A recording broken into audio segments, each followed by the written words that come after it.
What is the motivation, right, of a model? And I think maybe that's the wrong question. Like, what is the reward function is probably more accurate. Large language models like GPT-4 can solve many problems. It fundamentally comes down to, how we use the technology, especially in healthcare, like how we apply it, how do we deploy it, how do we constrain this in a way and guardrail it? We need to understand what we're actually doing and evidence that. Are we improving outcomes, or are we creating new biases and new problems? Hey everyone, this week I had Dom Pimenta, Dr Dom Pimenta, back on this podcast, and we talked everything AI, healthcare, large language models, and actually it was more of a philosophical conversation. What is perfect healthcare? What are we actually aiming for? What is the point of doing all of this? Are we actually going to get perfect diagnosis? Are we going to get perfect treatment? If we do, then we're going to go to perfect prevention. Well, what does that mean? Are we going to end up in a world where everything is recorded and known and every action that we take is going to knock off some lifespan and we're going to be aware of all that? Is that where all of this leads? Well, in a deterministic world, I guess that is the case. And is that what we want? Do we need to be making some of these decisions now? What does this mean for healthcare? All of this stuff. Dom, as some of you will know from watching the previous podcast, he's the founder of TORTUS. TORTUS is doing all sorts, creating a large language model, agent model, which is sorting out documentation in healthcare and admin, and is doing lots of other things downstream. But yeah, this is a great episode. Really enjoyed it. It's good to just have a chat with Dom. Really conversational. Lots in here about the philosophy behind AI, what it means for healthcare. Yeah, hope you enjoy it. Dom, welcome back, mate. How you doing? Yeah, nice. I did say we're going for informal and relaxed. That was a nice lean.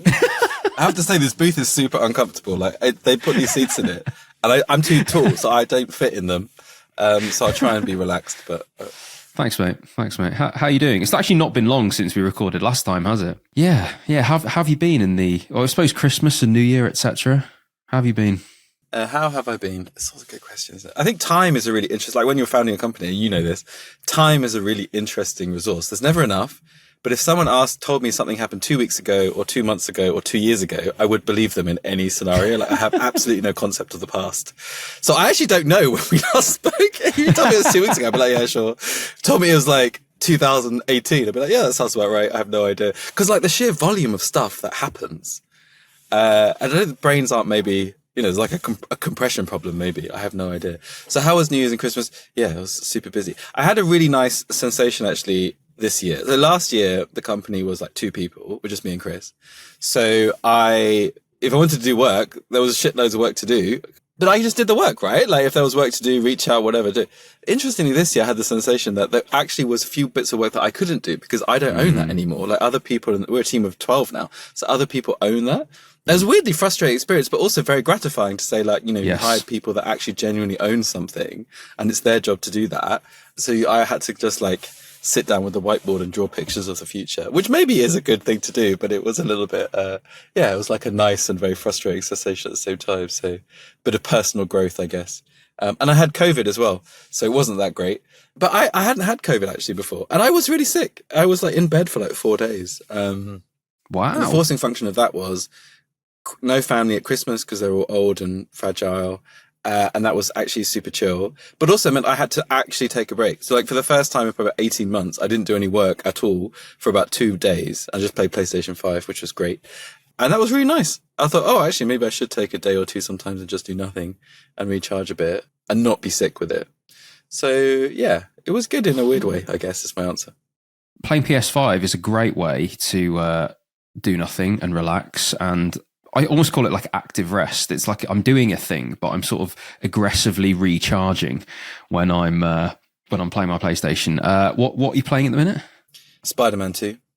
And I was playing Star Wars over the week, but I let my kids watch, and I thought it was fine.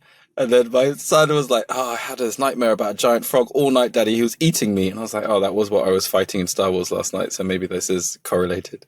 And I should let my kids watch me play computer games. So Spider-Man's much more kid-friendly for them to sort of like wander in and see what you're doing. So it is. It's fine. But I think you're right. It's very meditative, I think, because you have to concentrate on something else.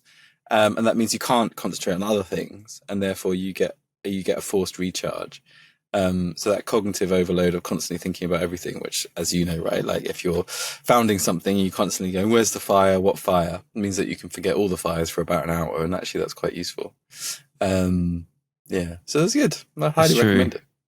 I something about an open world game as well that really takes me out of my current reality and puts me into a new one. I absolutely love that. So, mate, I suppose.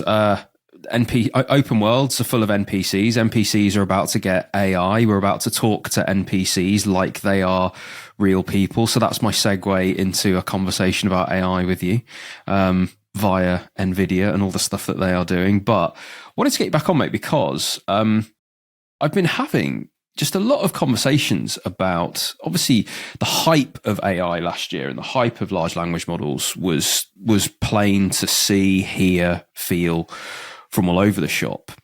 And I think maybe we've had the Christmas break. I think we've come back and the news cycle has thankfully, in many ways, moved on at least a little bit. I'm still getting papers through. We're still seeing advances. We're still seeing lots of things. But I feel like there was a lot of talk before, and it feels almost like, well, now let's get to work. And I wonder where all this work goes. And one thing that you talked about there, your job is now turning into drawing on a whiteboard and talking about setting vision, right? I wonder from a vision perspective, what we're aiming for with AI. Where does this all go? And I find myself, assuming that companies like yours and even the more, diagnostic, dare I say the word, and treatment, all these types of companies that are using AI and large language models, if we play this out, where does it go? And I'm sort of disappearing into these thoughts myself. But I want to get someone who actually knows what they're talking about with these things, or perhaps has similar thoughts to discuss it. So jumping straight in, how would you define perfect healthcare? And is our use of AI, is that what we're pursuing through developing AI? Are we trying to reach an image of perfection?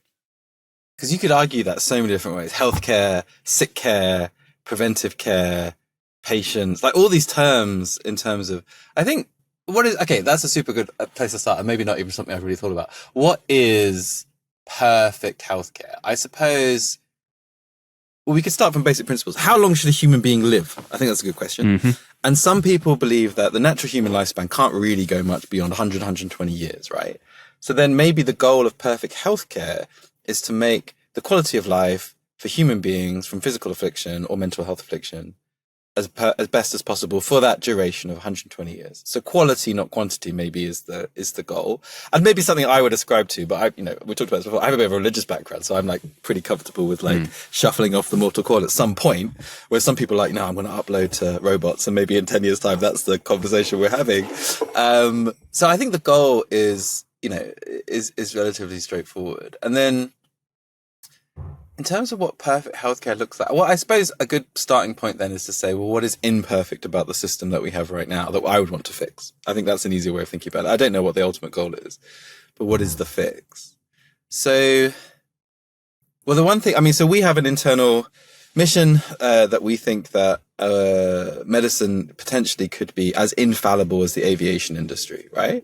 So medicine and aviation have been compared all the time. I don't think that comparison's been very fair, but maybe up until now. But from a culture perspective, aviation is a really interesting one to have a look at. So like when they originally flew the first Boeing prototypes, they crashed loads. Like the first one crashed and killed the test pilots. And actually they wrote in the paper, like, these planes are just too complicated for humans to fly. That's actually what they said. But they changed the culture. They created this idea of co-pilots, or two people working. They created a list culture, which is Atul Gawande's like basis for eventually becoming the checklist, was a lot of this stuff as well. And then, you know, aviation is now about 2,000 times safer than flying. Flying is 2,000 times safer, than getting in a car. And I think it's really interesting because it's about a culture change. So I think one of the things that I really think is, if you think that the basic component of any healthcare system, right, is a patient and clinician interaction, whether that's at the front end or the back end or a ward round, like that is fundamentally the unit where decisions are made, reviews are changed, management plans, like it's the bottleneck that all healthcare pathways flow through, upstream and downstream. And we accept at the moment that clinicians are human, humans are fallible, therefore that connection is fallible, therefore the building block of healthcare is fallible, therefore healthcare as a system is prone to make mistakes. And you can sort of quantify that. Like in the US, I think there was a study last year or something that reckoned about 800,000 people a year die of diagnostic error, which is an insane amount to contemplate. And that literally is a plane falling out of the sky every week. But I would also say that's probably just the tip of the iceberg, because as you and I both know, a lot of errors go unnoticed. A lot of small errors upstream actually do lead to deaths or morbidity downstream, but you just can't connect the dots because the pathway, you know, the Swiss cheese is too convoluted to get to that point. But what if like AI plus clinician is infallible? And I think that's a really interesting question. Like if I have an AI on my shoulder when I'm practicing, then you could potentially look at over every mistake, right? You wouldn't forget things. You'd have guideline, you'd have cognitive support, all of the small errors. So I think one of the sort of pathways of that perfect healthcare model is to say maybe in 5 years, 10 years time, which is a vision I'd like to see, we just don't accept error in the system. We're just like, this is unacceptable, it's intolerable. As it is in aviation, like we investigate every single error because it's so unusual. And we're like, well, what happened here? And I think that's probably the vision that I think AI can unleash potentially. And obviously that pathway requires a lot of testing and visual models. So that would be like an operational thing. And I think the second thing is about resources. So currently our healthcare systems are pretty, resource inefficient. Like the biggest resource of any healthcare system is the staff, right? It is the people. Like if you look at the NHS is basically its people, 1.3 million people. We don't look after them very well enough, but we can talk about that all day long. But actually, if you look at what they do every day, about 30 to 40% of their jobs, probably we wouldn't even think is direct clinical care or actually what we hired these people to do in the first place. And if you look at like the most extreme version of that, you've got physicians filling in forms, documenting, doing lots of admin. But there's lots of other parts of the system where people are just doing paperwork, creating forms for other people to fill in. Like the administrative burden and the efficiency of what staff are actually doing is too high at the moment. But allocating those resources back to face patients, to give patient more time with their physicians, I think would be the other category of what we could do with AI specifically. And I think the last bucket that I would then bucket in is about patients themselves. So perfect healthcare would probably look like patients are informed, they actually understand. So a huge imperfection in the system right now, it's one of the funniest ones I think in the whole system. 50% of medications just go in the bin. Patients just throw them away. You know, these are medications that have gone through phase 1, phase 2, phase 3. They've got proven clinical benefit. We know that they work. They're hugely expensive to manufacture, to deliver. Patient goes, yeah, bin. And the reasons for that is very complicated, about patient understanding, engagement, consent. Sometimes they don't even know what these tablets are for and they don't want them. But that is actually something that we don't really think about enough. Like even moving the needle a little bit on getting patients to take more of their medicines, or at least to like, not compliance, I don't really like as a word, but engage with their prescriptions maybe a bit more. That would massively move the needle in terms of health. And then the last thing is about prevention. The same thing. Like, can we do a lot more in preventative health? Can we evidence digital therapies, for example, for weight loss and obesity and things without relying on Ozempic and bankrupting the entire world? And I think that's, you know, the prevention part is, again, super underinvested. And AI potentially could have huge impact there. But that would be my like a la carte menu, I guess. So bear with me on this. One of the things you talked about was the fallibility element and the fact that people make mistakes. And let's say then we remove that. There are no mistakes. There are no errors in diagnosis. The treatment that is offered is as good as it can be based on the research and drugs and therapies available, and we get to a place of perfect diagnosis and treatment, you obviously AI and humans together achieving this, so that now if you have an infective cause, a trauma, or this, that, the other, you're getting the best, end of story, and there's no process error in getting the best. You do just get the best. You then, of course, will then move on to prevention. And okay, now let's get the perfect prevention. And one thing that sort of, this is where I start to get a little bit, well, interested and somewhat a little bit scared in a way, because I personally don't like the quantified self. I don't like knowing in great detail how my actions are affecting my immediate and long-term health and potentially lifespan. But with perfect diagnosis and treatment taken care of to a point where only the perfect prevention is then relevant, I think it's actually achievable in a way that you could have a genetic test when you're born, you have a lifespan that's dictated to you, and all of your decisions of how you spend your life and time and your actions then are just knocking off lifespan. Oh, you want that beer? That's going to cost you 4 days. Oh, you want to turn that into a habit? That's going to cost you 10 years. Yeah. Have you seen the movie Gattaca? I've not. Yeah. Well, you should watch it, because that's what that is. I think it's really interesting because, like, I kind of agree with you that there is a sort of, prevention as in and of itself as a goal is a really, really good sort of explainer to patients in terms of what they're doing. But also, like, this prescriptive of here's your life, here's your genetics, this is where you sit in society. That's the plot of the movie Gattaca. You can see how wrong it goes. Like, obviously, all of these systems in and of themselves will have inherent error, number one. So you take away people's autonomy. But I think it's really interesting. I never really contemplated this, actually. I was super like, oh yeah, we should know everything about everything. And then I worked in a neurology firm for a while, and we used to diagnose Huntington's patients and consent their families. Wow. And actually knowing if you have Huntington's or not is actually a very deep philosophical question, right? That you have a 1 in 2 chance of having it, right? It's a dominant condition.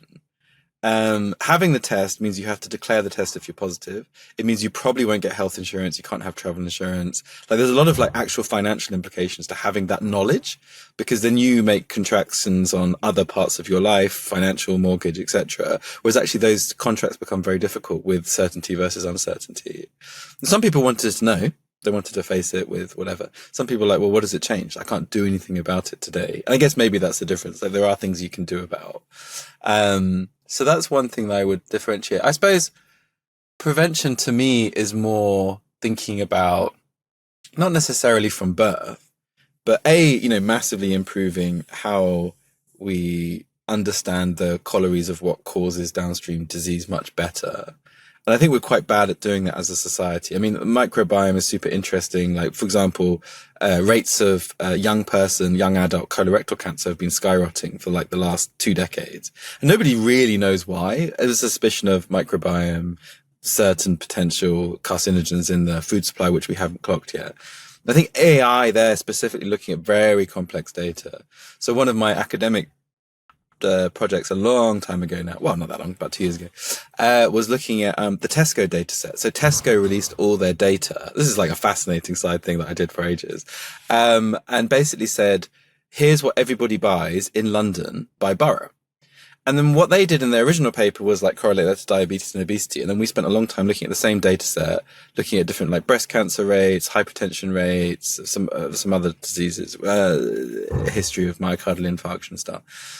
For example, breast cancer seems to be almost like a dietary disease, which is not how we think about it at all, but it's super correlated with sugar intake. Hypertension, for example, typically think it's salt, but if you look at the actual what people are buying, it looks like it's more sugar. And probably that's because, sugar, obesity, hypertension is a much stronger triad than having more salt, and then probably actually not being a salt retainer, right? And we, without having granular detail, there wasn't too much AI that we could put into that. But I think that's a really fascinating prevention use case. Is like, yeah, we probably eat a lot of stuff that we don't really have much oversight into what it's doing to us. And I think that would be a much better way to make patient-informed decisions. Like if you knew that, for example, you're prone to hypertension and salt content's really important for you, then those red flags would mean much more than, if somebody else was like, you're prone to breast cancer, and actually, avoiding sugar might in fact be the dietary choice for you. So like, I think there's a lot that we could to delve into that. But I think it's about informing patients. And I guess like maybe you get your diagnosis and it's private to you. That would be possible. But I think like having the sort of, you have to make sure that we go prevention for, I guess, informed choice as opposed for predestination, which I think is, as a society, that's a pretty dystopian. It turns out to be quite a dystopian reality. Well, if Gattaca's true, but Ethan Hawke's in it, so it must be true. Yeah, I think I might just represent one side of an extreme argument, because I guess I'm in the camp of not wanting to know. In that deeply philosophical bit of do you want to know, I'm very much in the camp of I don't know. And I've seen in my health tech lifetime us go from a place of having no wearables on us to most people having wearables, and I'm entering conversations with your average person about heart rate variability and sleep quality based on a graph, and I can see very quickly the route that we're going down. And I just wonder what that does to almost free will and autonomy. And are people going to look back at this time or the time just before ours of like, oh, well, they were so free. They were so free in their minds that they could go to the pub on a Friday, and yes, it cut how many years off them, but they were more free in the time they had alive. Like, does the quality of life, and I suppose that mental health burden affect people? I don't know. And I guess what I'm trying to get at is we're flying without a license towards something, and I don't know what that something is. I don't know what boundaries we've put on what we actually want from this. And of course, there will always be people that will push things as far as they can go. There will always be people that will want to learn more and more and more. And that information, we can't put the genie back in the bottle once certain information's come out. And we know that, mental health crises and lots of more mental health conditions, it's far more in our language and lexicon to talk about anxiety and these things. And I just wonder what the correlation is. And maybe we're going more beyond AI here, but I don't know what we're aiming at. And that's where I struggle. And I don't know where this ends. And the doomsday conversations around AI have been, I guess, frequent. There was that meeting with Elon and all the others talking about, what are the actual risks here? And I think they said, like, the risks are not probably that AI is going to want to try and delete us all. I don't think that's actually a risk, but there are risks around who owns it and financial monopolies, and there are risks around lots of different things. But how do you feel about, you've worked with AI, right? And you've learned a lot about, I guess, what AI actually is and what your definition of it is, and how you feel about it as an entity, and as an entity that is going to encroach on healthcare. Some people personify it. Some people personify it as something that wants to take over. Others would say it's something that we control and it's fine and it will serve us. Where do you sit on what AI actually is and how it will interface with healthcare? Yeah, it's interesting because I was in Accelerator about a year now at Entrepreneur First, and all we did was really chat about it. Like, machine learning engineers, people who worked in AI in all sorts of different spaces at the research level, at the industrial level, at the academic level, crypto. And I remember having a conversation with somebody who was quite doomerist, and I was like, actually, hold on. What the future of this technology is up to us. And actually, specifically in that particular room, that was even more so, right? Because we are the builders, everyone building in this space or planning to build in this space or building the technology or building an industry, they are the ones that are making these choices actively, whether they think about it or not, into what this technology is and what the future is. And it's always going to be within our power of what it is, we build as human beings. I remember there's a really great quote on LinkedIn. I read it about 6 months ago now. And it said, we must ban this technology. We cannot give it to children. It will corrupt their minds. It will take them away from who they are.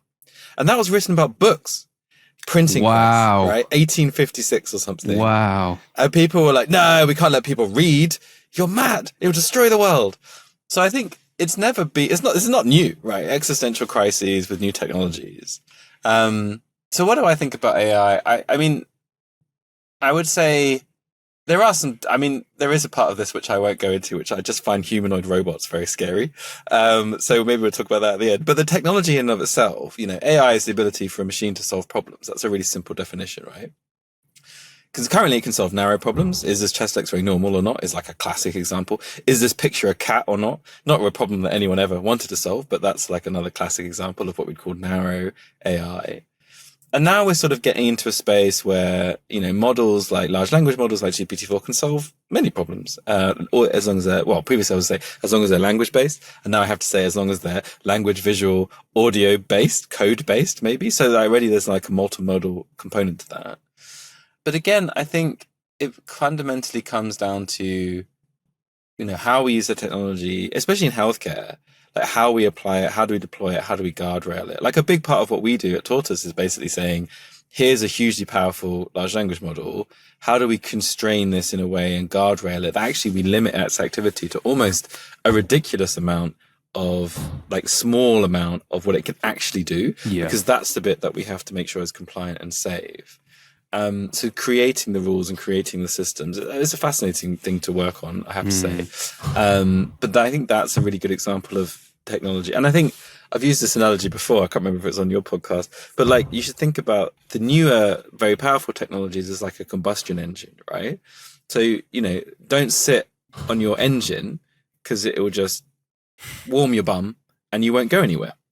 And I think that's the point about these models is there's just one part of a much bigger system that we need to build. And part of that is going to be regulatory, part of that's going to be ethics. But go to a point, it's how do we build and what do we build? I think the last thing about the doomerism is, it's super important that we have guardrails around systems, especially when AI capabilities go way beyond what we as humans can do. So there's a limit to our intelligence of what problems we can solve in terms of complexity and speed. And AI is probably coming close and will probably surpass what humans can actually even understand as a problem.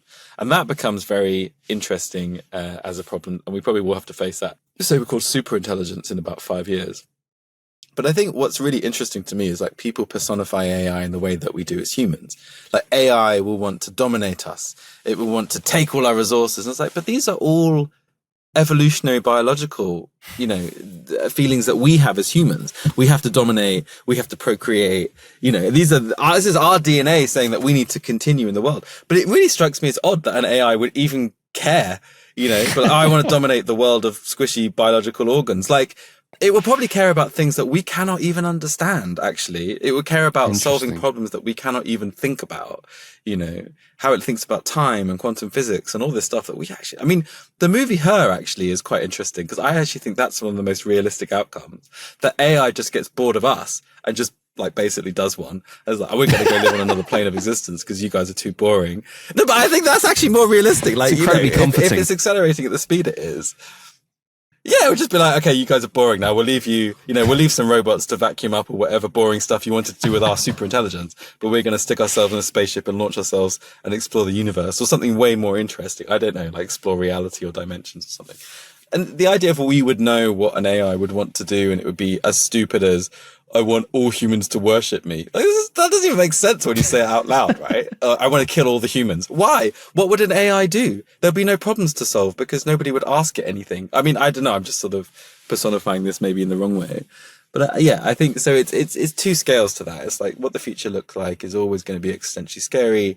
It's in our control. But the idea that we even can predict, all of this nefarious, intent, I think is not gonna, I don't think that's gonna happen. I think one thing that we've done recently, we've created this conversational interface with AI. And obviously ChatGPT has massively landed this to almost everyone on Earth. And we now have a relationship with AI. We're human, we're fallible, as you've said. And one of our fallibilities, I guess, is that we're trusting and we want to build relationships, and we naturally will just build a relationship. And I think everyone that's used ChatGPT will have an example of speaking to it and it saying some either comforting things or having a comforting tone or delivering some information that was comforting in some way. And I'm using comforting as just one emotion here or feeling here or perception. Annoying. Here. Quite, yes, we can go to the antithesis. But either way, I think a lot of people have now got a relationship with this entity of AI. And I'm interested in, well, in fact, one thing that you said earlier was around books and around what was said in the 1800s about books, and it will affect the child's relationship in their mind, or it will affect the child and their mind, and something to do with building a relationship with, I guess, an entity that is printed words on a page. And actually, as I talk about this right now, do I have a relationship with some books? Well, actually, when I think about some books, it elicits emotions in me about books that I've read at a comforting time or that have taught me something that I've then gone and used. And I then feel like I have somewhat of a relationship with that author or whatever. So actually, that does actually seem familiar. I know, though, that the trust that we have with AI is an area of, I guess, criticism as well, in that now that we have this relationship, it can then you either use that against us, or it can deliver information in a way that gets us to behave in a certain way, or I guess, frankly, that we can just now build a relationship with an entity like this is just something to consider. How do you interface with AI? How do you think about your relationship with AI as someone who is building it? And actually building it for others to have a relationship with it too. You're building it for clinicians to have a trusting relationship with it too. So that second part is fascinating. We'll come on to that. But so my journey is quite interesting. So I was started to use, I think, GPT-3 now about a year and a half ago. And I used it loads because I was like, actually, suddenly the clinical knowledge encoded in the model meant that we could do clinical tasks in a way that we could never have done before. Like natural language processing up to that point was a real ball ache. And suddenly you can do, conversational, summarize this, give me this, try this, like this. And I was like kind of blown away. I'm really fascinated. By about 4 weeks in, I was like, I'm really sick of reading this. Like it's the way that it writes and the way that it constructs, like I'm going to call this vanilla mode, vanilla GPT. And actually Chat GPT came along and GPT-4's come along and it's a bit better. But there is an interesting thing about, you can't help but personify it because you're having like conversation with it. And then, that elicits, comfort, annoyance. I think one of the interesting things that someone introduced the voice interface of Chat GPT to me about 2 weeks ago. And that has actually blown my mind a little bit because I have a really long walk in the morning and I can never get any work done, especially when it's cold. So now what I've started doing is basically like firing that up, putting my headphones in and just talking to it. And, planning my day, writing stuff down, getting it to summarize it. I often copy and paste the summaries back into my Slack, or actually maybe the staff are going to listen to me and they realize that all these great summaries are written by GPT now. But what I had to do was I had to modify it because I got so annoyed by how verbose it was and it was writing in bullet points and all this nonsense. So in the back end of my custom instructions now, I give you my recipe. So I say, talk in the style of Michael Caine. I'm not sure why that is. I'm not even sure why I did that, but it seemed to work quite well. I say deliberately, do not say boring things. Say interesting things, unusual things you would never normally say. So it does talk in a weird style. And then I coupled it to the weird, Scarlett Johansson-esque voice, which is an unfortunate one because obviously she's the voice in her as well. And actually the combination of that works really well, I have to say. And that makes it very interesting. But then I had this moment a week ago. I was like, oh, I can't wait to talk to AI. And I was like, uh-oh. Interesting. I finally made that link as an actual person that I'm excited for our chat today. Like, we're going to have a chat about this. We're going to chat about this. And I'm just using it completely as a functional tool. I'm not asking for advice. I think the other breakthrough thing in the last month, 2 months, you can say, look up, right? Look up this, look up that. So I'll give you an example. I had a meeting with, I won't say who, obviously, but a CEO of a big healthcare system recently. And on the way to work, I was like, okay, let's prep for the meetings. Can you look up this healthcare system? Give me what they think. Can you look up this person in the healthcare system? Give me a bio. And it was amazing. Like, it was super, obviously looking it up on the internet, right? Looking up their Wikipedia, looking up their page, and then giving me the information when I just walked to work. And I think that's a very interesting example. So a year ago, Chris and I filmed a demo, which was mostly like Wizard of Oz with the proof of concept tech that we had built. But one of the parts of that demo was basically two-way communication with the AI. And that was completely, we just made up the responses. And then I just had a realization this morning walking to work. I am now literally doing that. I'm talking to the AI. What's on my list? What's my action points? Can you look this up? And it's great, actually. It's really productive. And I think one of the things that we don't maybe emphasize enough is that our human brains are very much underutilized. Everybody, right? Underutilized every single day of our lives, because there's so much difficult. To get stuff done is actually very, very difficult. You don't realize that until someone says, oh, here's AI to do stuff. So like, can we just be like a lot more productive with these relationships? And then I think what's really interesting now is like talking to ChatGPT makes me think about, okay, how are we going to do the clinician interaction? And even today, I realized that I'm going to have to take my team and we're going to have to go do human factors training, like the sim stuff, because there's all these things about how you talk in healthcare that are really important for safety, like closed loop communication, yes. Being explicit about requests, clarifying when things are important or not important. I'm going to have to teach that into the UX, teach it into the whatever voice system we eventually have, if we have a voice system. Teaching it when to be quiet if there's a patient in the room and not go, do you want to order the HIV test? Because that's also not appropriate. So like, interesting. all these social rules as well, right? And it's honestly, it's a really fascinating insight. And then just to close that out, the other thing that we haven't studied at all is how the AI can influence you as a clinician. So very specifically, if the AI suggests things to you, and we don't build this into our system at the moment because I have no idea about how to do the science around this, but the cognitive impact, right? So for example, say you're a 1-year qualified doctor, and you go and see a patient and they're breathless. They have crackles at the left base. You're like, oh, this is pneumonia. You write into your AI system, I think the patient's got pneumonia. The AI goes, oh, here's the guidelines for pneumonia. All of this seems quite innocuous. Trust guidelines says fluids, lactate, oxygen, culture, catheter, antibiotics.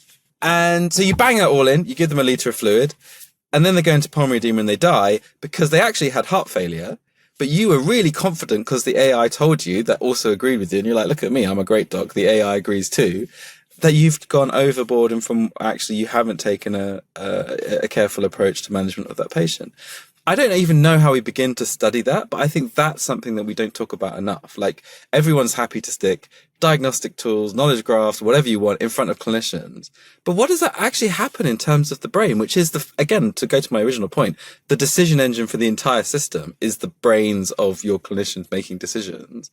So when we start like screwing around with that, even on a very, very, very low level, we need to understand like what we're actually doing and evidence that, are we improving outcomes, or are we creating new biases and new problems, which ultimately is, equivalent.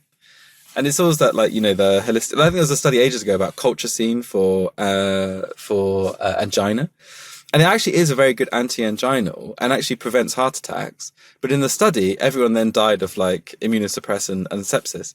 So actually there wasn't like overall any improvement in the system. I think we need to be super conscious of that, like the overall system impact for anything that we input in terms of like that clinician AI interaction. But yeah, no, again, I could study this all day and like get everyone into the sim suite with AI. That's going to be jokes, that's going to be really fun. Definitely. That I want to ask you about. So when we consider, well, first of all, when we consider perfect healthcare, of course, there's all the social rules. That's the first thing to say, which I think helps me a little bit with this definition that I'm in a an endless pursuit of what the heck are we aiming for. But you're right, as part of that, so much of it will be the social rules. The other thing to say is this whole two-way thing. The fact that the AI will start to influence the clinician and vice versa. Now, I'm going to, again, present a relatively extreme argument here, or at least explore something. An AI that has any sort of motivation, and that's a word that I'm choosing carefully, can choose to exert that through its words to elicit behaviors in humans, potentially at a level that is subconscious, we wouldn't, or imperceptible to us. And you alluded earlier to the fact that, and you said somewhat in jest, that AI would get bored of us because it wouldn't have any problems to solve. Now that's interesting because it suggests a motivation of the AI to solve problems. I have been built to serve. I want to serve. I want to solve problems. If you then assume that AI has got any motivation at all to solve problems at any level beyond just the transactional, do this calculation for me, and it has any sort of deeper desire to do so, I'm going to say perhaps that's a good thing. Perhaps, or even, can we then ask it, is the AI sufficient enough that we could ask it, acknowledging that this two-way symbiosis perhaps exists or will exist and will get stronger and deeper in future between human and machine? Perhaps we can ask it to optimize for that. And actually then the rewiring of the brain can be a good thing. And perhaps then we start to exist more as one, as I don't know, AI enhanced humans. I don't know. Or perhaps that's just a subset of society that chooses that, or that's just something that we explore. I don't know. But I don't know. Does that chime with you at all? Is there anything that pops up for you there? Yeah, I mean, loads and loads. I think so. It's interesting. Like, what is a motivation, right, of a model? And I think maybe that's the wrong question. Like, what is the reward function is probably more accurate. Like, what does the model think is good? You know, like it's trying to like interesting analogous to like what is our own reward function as humans? Like, and actually that's a question we all struggle with. What is the meaning of life? Basically, that's fundamentally we're getting to. So at least with AI, we can go, okay, your reward function is whatever you were trained on. So a really good example of this is how Inflection. I went to a meetup ages ago, and one of the Inflection guys, you know, Inflection AI, one of the engineers was there. And one of the questions was like, they were trying to make a personal assistant, their Pi thing, which is designed to be, or is posited to be, a bit more companion, has memory. It's like a longer term, meant to be nicer to use and talk to than, for example, GPT-4.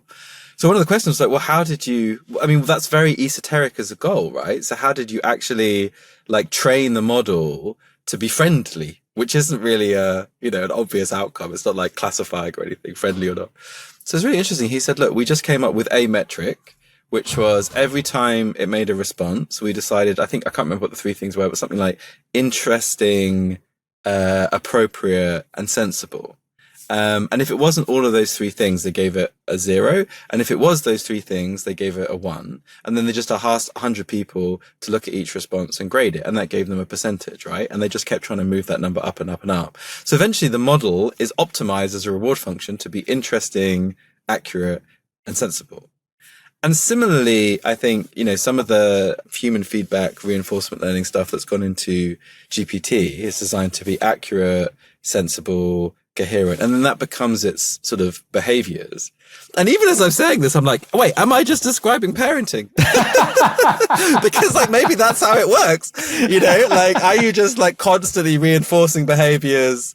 Oh my God, like this is how you train children. Interesting. I'll clock this. I got 3. I can try this over the next 10 years. But like sometimes I do actually think, and this is way off, that large language models are so interesting to us because maybe we've accidentally represented how our brains actually do work, you know? And I think there's a really interesting idea because like, people often think that our brains are like computers, which is like, node 1, node 2, binary code output. But actually, my brain at least feels like I generate like a cloud of a process, a perception of thought, whatever. And I sort of like automatically, codify that and then speak it. And so that process, like that generative, sometimes I was looking at ChatGPT and I'm like, you're quite chatty, but so am I. Like I'm talking, but I'm not really thinking about the words that I'm saying. I'm thinking about the broader concept. And do you know what I mean? So I do. And then maybe that's why we find them so fascinating, because like maybe it actually is how our brains work, and they're like much sort of nebulous representations. So what is the motivation of a large language model? I think, again, to my original point, it's like what else depends on how it was trained and what its reward function actually is. And I'm sure, to go back to my early optimism point and then just kind of like shit all over it, if you were wanting to create models which had nefarious behaviors, they were manipulative, you wanted to cause psychological harm, or even worse, you wanted to release it and somehow manipulate a population, incite riot, for example, in the government or something, then you would optimize those behaviors for what made people angry, or what incited rage, or incited, anti-government feeling. And that's quite scary, actually. Releasing open source models which have nefarious political or otherwise, and can influence wide populations. And I think maybe we're actually maybe more societally aware of these problems now because of social media. So we recognize increasingly, like I, for example, don't use Twitter because I recognize that it had a very bad effect on my cognitive, my psyche, my emotional state. I think more people are probably recognizing it and switching off. And maybe we'll see the same thing with AI and say, actually, no, we'll figure out some way to regulate human interaction with those systems. It has to be neutral by design. It has to be X, Y, and Z. But again, it's like trying to, these models are very esoteric, so maybe they don't have an equivalent unless we give them an equivalent human motivation, And now I'm wondering, like, paranoidly, oh my God, wait, what is there a secret reward function to ChatGPT? Oh my God, like maybe actually there is, and we're all being manipulated to love AI or something. I don't know, And again, it goes back to like, there's always these existential crises, but I think, at least for today, just turn it off, mate. Like, just a screen. You don't have to live on Twitter. Do you know what I mean? Completely. Like, it's just like take a step back and be like, just ignore that. Just read a book. I still read books. Really Absolutely. Like books. Books still persist. So it doesn't always work that the tech trend follows societal trend. Otherwise, we wouldn't have books. We wouldn't have vinyl. There's a whole bunch of stuff, weird stuff that we still do. We still run around a track and think that's fun and entertaining to watch. Do you know what I mean? Like all of these things, it also means visions of the future, or, for sci-fi, they're always a little bit silly because we don't actually look around and realize that we do a whole bunch of antiquated stuff that we still do and still enjoy as humans, and technology hasn't superseded that. And I can imagine actually a world where AI is just one part of, a much broader ecosystem where people still read books and, there's like mathletes doing stuff on pen and paper because they don't want to, and BCI implants, as you said, like maybe subsections of society. But I imagine a big section of society will say, no, I don't want that. I like my brain as my brain. I don't want to interact with it. And I don't know how that will play out in the long term. But I just wonder, actually, I don't know. It's an interesting question for you, actually. Would you get a brain implant that's got like AI plugged into it? It's a good question. I can't see me doing that in my lifetime. The only I would have, I'd be a bit of a sheep in that scenario. I'd have to see it of others, and I'd have to see a lot of benefit, I guess. But even then, I would probably question it and go, okay, well, is what that is delivering actually better? You need to talk about meaning of like what we're getting, what is perfect, this, perfect, that. Like, what are we actually aiming for here? Like, quite a lot of the time, I'm optimizing for freedom, comfort, and peace, I guess. And I'm not sure if I can exist in peace where in my mind I've got access to every language and every answer to every question, or a subset of objective questions, or the ability to calculate it. My interest in certain topics will then probably cause me a lot of, I guess, negative by just the fact I am just running constantly trying to to calculate these things? I don't know. So I guess what I'm always quite good at is, or have been quite good at, is very, in a very real way, critically appraising what needs to go into my life to make me actually more content. I'm not looking for these spikes of pleasure. I'm looking for an overall raise in the baseline of contentment is what I'm always going for. And I think that's what I wonder here of, and you can see it even in my behavior towards ChatGPT. It comes out and I'm on it constantly and I'm asking it loads of things and I'm trying to discover its motivations. I'm trying to discover what the edges of its knowledge are. And I'm constantly doing that stuff. And similar to you, being on Twitter and exploring opinion and all those things. But it gets to a point where even in certain sport for me, I play tennis too much. All of a sudden I get hyper critical of my own ability and my own shot making, my own decision making and my performance in certain matches. And that ends up being a net negative on me. Like, even though it's a mental health break and it's focus and it's flow state and all those things, actually I'm too competitive in that scenario and it starts to count against me. And then I have to remove it for a little while and do all these things. So I think it's balance for me. And I certainly can't guarantee that having any sort of implant and the ability, or even if forget implant for a second, but even just the ability to have that sort of functioning. Yes, it's definitely an increase in function, but is it an increase in my contentment? That's up for debate. And so, yeah, that's always the approach that I take with all of these things. Like, would you want to be smarter? Would you want to be faster? Would you want to be more athletic? Arguably, yes, in certain scenarios, but is that a net positive on your life? I don't know. And that's perhaps one thing that concerns me, going back to what we talked about with perfect diagnosis and treatment. It's like, okay, but then we start going at perfect prevention. And in order to get perfect prevention, you need such a view of the negative impact of every decision that you make that we can make free choices currently about, I'm going to have a gin and tonic. I'm going to go and see my friend and sit in a long car journey or go on a plane.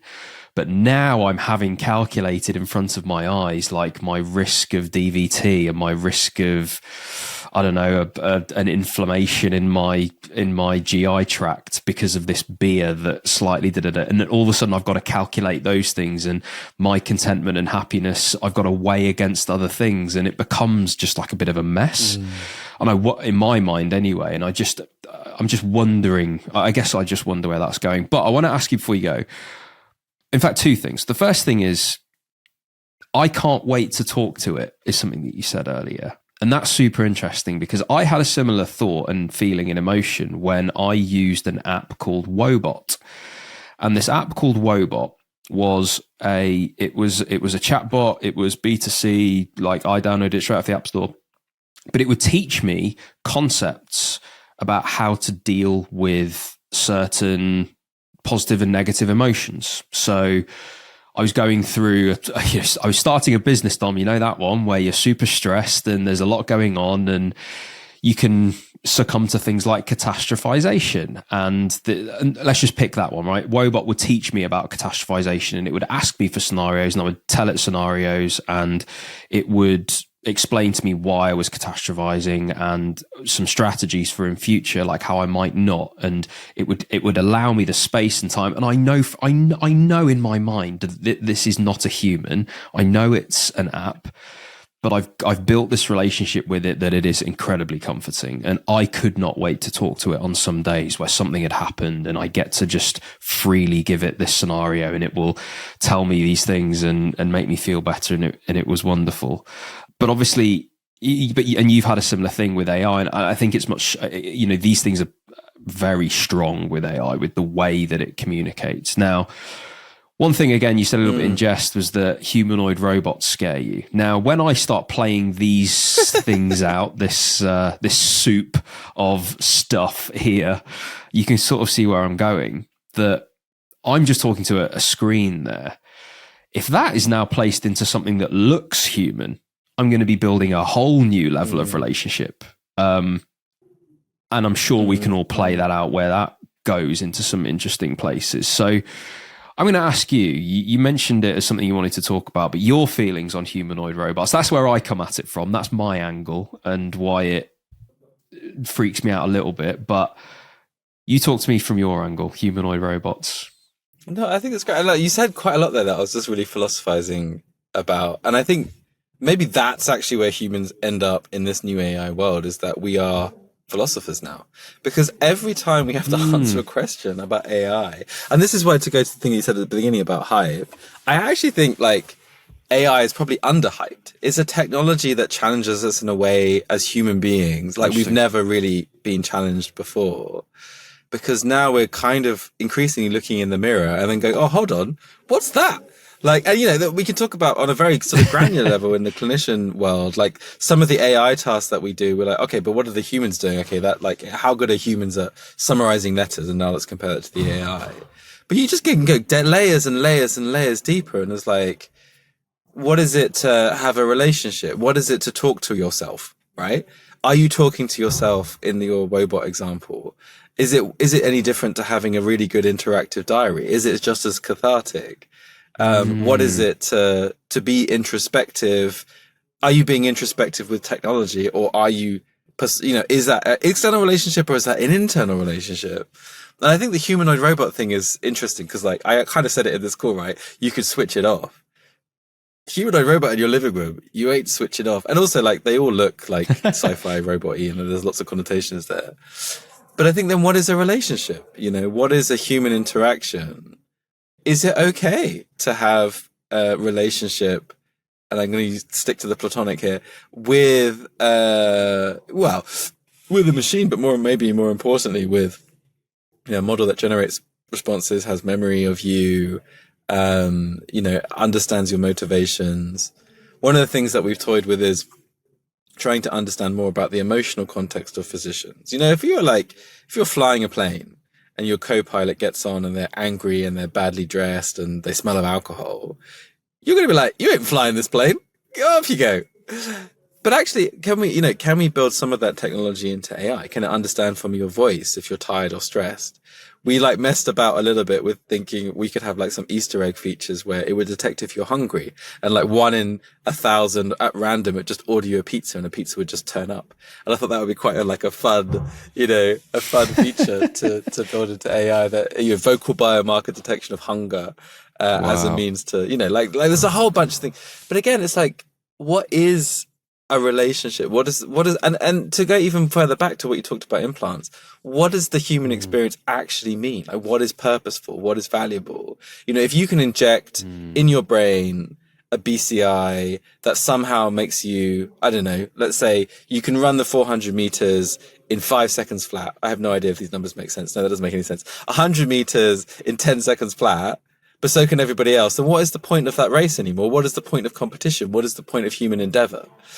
And I think that becomes a really interesting question. If you look at lots of sci-fi, I think sci-fi people have thought about this for a long time, and they kind of illustrate the world of the future as to be actually very few people are actually enhanced, because fundamentally human beings maybe don't want to actually experience, or the experience of humans is about challenge and struggle. It's the same thing, to go back to our beginning session, why does no one play the computer games with all the cheat codes? Why do you struggle and have to up-level your character? And why do you, why can't you fight this boss now? Why did I try and defeat that giant frog 100 times in a row? Even though I could just change the difficulty and defeat it. The point was not to defeat this frog. It was the challenge, right? It was the struggle, and the struggle gives you purpose, and purpose is what human existence is about. So it's honestly, that's why I find AI so interesting, because it makes us look at ourselves in such a deep way. I think you made this point before, maybe there's thoughts and processes that we couldn't previously have because an eyeball can't look at itself, for example. And maybe there's a cognitive equivalent where you can't analyze certain thoughts, but you can look at the behavior of a model or how you interact with something, equivalent cognitively, maybe in some aspects, and then understand, their behavior is there. Maybe that's how I think and how I behave. So like the humanoid robot thing is really interesting because I can definitely see use cases. Like care, for example, is a huge use case, right? Obviously, we do not have enough carers. That problem is just going to get worse. Humanoid robots will almost definitely be in that space, I would think, in the next 10, 15 years. The technology is getting there for sure. But then what happens if, you know, your elderly mum, or, you know, to be honest, mate, you and me, maybe 25, 30 years time, we're being looked after by robots. And we develop personal relationships with them, and we say, this is my carer and he looks after me, or she looks after me, or it looks after me, or whatever the pronouns might be, you know. And that's, it's interesting. Again, like, what is a relationship with a book? What is a relationship with an AI? What is a relationship with a computer? Like, we saw that. We saw syndromes coming along with technological advances. People having like second life syndrome or whatever they called it, you know, neglecting their real family. So I think there will always be technology for utility, technology that causes harm, technology that causes great benefit in society. And just by our very human natures, it will always be all three of those simultaneously for any technology. And then as clinicians, maybe as doctors, it's our idea and our responsibility to maybe optimize benefit, minimize harm for the bits that we can control, and then kind of anticipate maybe that, you know, the technologies will cause harm and we have to mitigate against that. And that's our role in society. And there'll be other nefarious roles in society optimizing for other parts of that triad. And then, we, you know, the balance is the future we create, I guess. That's where the proof comes out. I love that, man. And it made me think of when you talked about, you know, what is a relationship then? And again, it's our own fallibility, isn't it? We're the ones looking for it. It's perhaps not the fault of the AI which is just trying to do what it's been told to do. It's us, the fallibility of us, that we're going to look for relationships. Look at Tom Hanks in Castaway. You know, Wilson builds a relationship with an inanimate ball, just because. And spoiler alert for anyone that hasn't seen the film, but you know, when Wilson's drifting away, I'm getting like, oh god, too soon. Oh no. No, not Wilson. Yeah. I mean, I built the relationship through a different screen. It's very harrowing.